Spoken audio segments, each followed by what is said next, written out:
Whenever we have a belief, we now scan the environment for examples of that thing to prove it to ourselves. It's what we're paying attention to. I think it's called the reticulating activating circuit, where it's like that whole idea when you are buying a white Jeep, all of a sudden all you see is white Jeeps.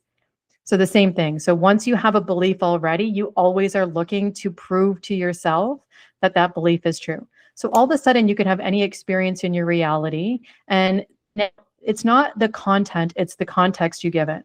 So the content can be the same for both of us, that we both had this moment happen to us. For you, it might be traumatic, and for me, it's not. And that's because of the context we give it. And the context is coming out of these beliefs we have. And once we give it context, that context turns into us thinking about it. And our thoughts are associated with feelings.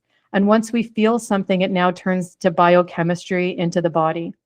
And once the biochemistry is now activated, and so now we have, cortisol, norepinephrine, we have adrenaline, or we have the wonderful ones on the other side. It could be dopamine, it could be serotonin. It depends what we're thinking about. It depends what our belief was around what happened to us.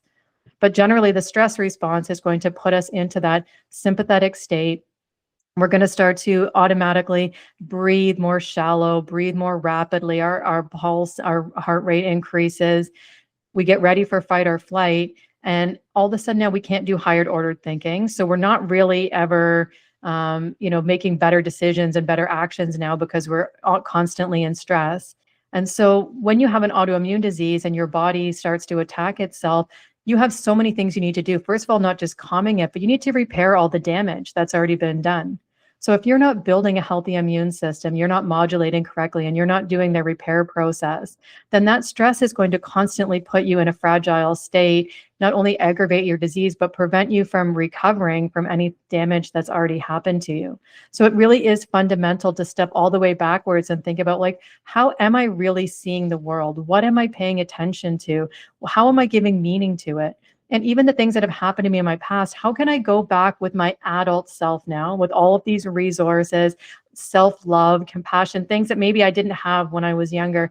How can I go back and reframe it and give it meaning so that the safety signals in my body start to change, and as opposed to me always feeling like hyper vigilant and that everything is on overwhelm. There's so many practices we can do, right? Like meditation, yoga, qigong, mindfulness, all the energy, sound healing. Like I have so many tools that you could offer to people. Really, again, though, finding one that you're going to, pick that you like, because you need to do it consistently.